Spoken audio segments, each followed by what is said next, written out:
Hi, this is Beth Davis for letsmoveqc.com, and I'm at my home away from home, Right Way Personal Training in Bettendorf, and this month's blog is going to focus on proper technique for lifting, and we're going to pick a few lifts that are kind of our core lifts when we start training people, and we're going to use barbells today because they are pretty versatile. You can do these exercises with dumbbells. We're going to show you barbell exercises today, so let's get lifting. Okay, our first lift we're going to do is the squat, and this is kind of the basic beginner exercise that we like to get everybody so that they can do this down pat. Now you might start without any weight and you'll start with body weight, but Chad, one of our trainers here, hi Chad, is going to show us the proper form for a squat. And a couple things you're going to look for when he does a squat. He's going to come up to the bar, approach it, put it on his upper back, and he is going to take a step back.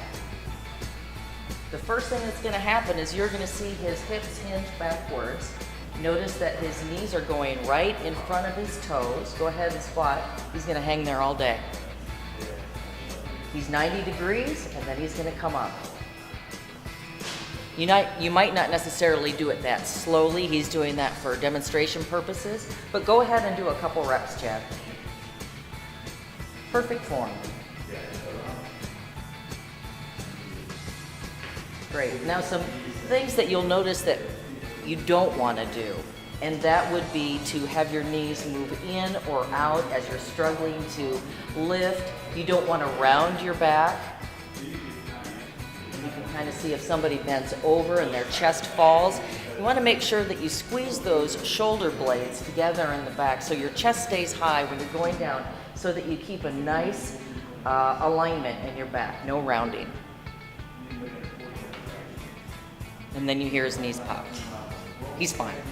The next exercise we're going to do is the bench press, and a lot of people, this is probably the most favorite of exercises in the gym. You'll see everybody on Mondays, it's chest day and everybody's bench pressing. A couple of things that I'm going to point out while Chad does a perfect bench press, and I'm going to let him go ahead and start. You're going to notice that both of his feet are planted on the ground. They're not up on the bench, they're not on a bar, because he's going to keep those feet planted and get his stability holding this weight from those feet planted.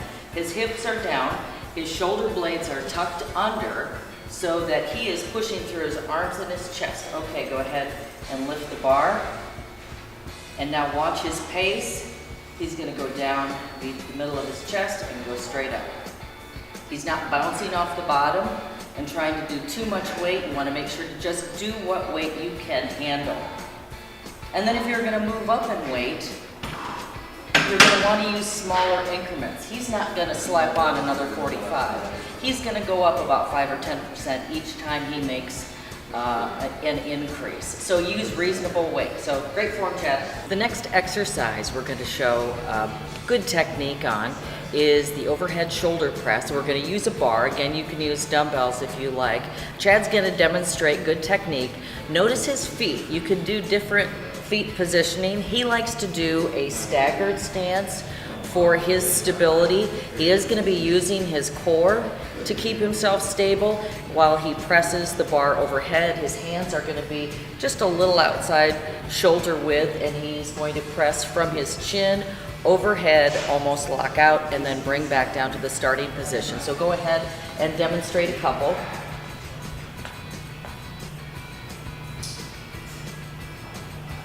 He's the unhappiest lifter in the world today. There, we got him to smile. Perfect. This is actually Chad's third workout today, so. All right, good job. So that's the overhead press. Again, you can use dumbbells if you want to use a neutral grip or palms facing forward. Make sure your arms, try to keep them at a 90 degree when you have dumbbells up over your head. All right, let's move on to our next exercise.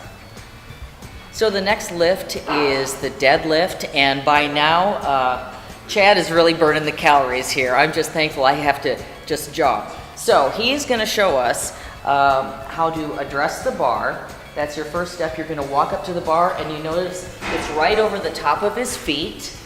And he does a little bit different technique than I do, but everybody comes up to the bar in a little bit different way. He's going to go into a squat and reach down to the bar. So that's why learning that squat's really important, because that's the first part of this movement. Now he's gonna pull that bar and take the slack out, so to speak, and get ready for his lift. And when he's lifting, he's gonna think about pushing against the ground, not lifting the bar. I know that sounds crazy, but that's what you do. You think about pushing against that ground and see how the bar slides right to his knees. You'll also notice that nice straight back. There's no rounding over in his back. And sometimes we get a few scrapes on our knees, as I can see a couple of them on Chad's knees right now. So sometimes you want to wear leggings or something longer over your legs, like pants or something when you're doing deadlifts. So, perfect form. Thanks for showing us. We're going to work you out just a little bit more, Chad. Perfect. Next exercise we're going to show you is the bent over row. And of course, this is for the back. And you want to make sure that your form on your bent over rows is perfect, because a rounding of the back could cause an injury. So it's real important to come up, address the bar just as you do a deadlift. So Chad's going to get down in a squat position. He's going to have a nice flat back, and he's going to pull that bar to his mid-chest, slowly up and down. His elbows are staying in. He's working his lats. Head's in a nice neutral position, and he's not rounding. Okay, we better make him stop now, otherwise he might start rounding his back. You can tell when somebody gets tired or they've got too much weight, because their shoulders will fall forward. You want your lats tight, you want your back flat, so that when you're pulling, it's going to come right to your chest. So I hope these technique tips helped you, and I hope you get into the gym and start lifting, and check out my blog at letsmoveqc.com.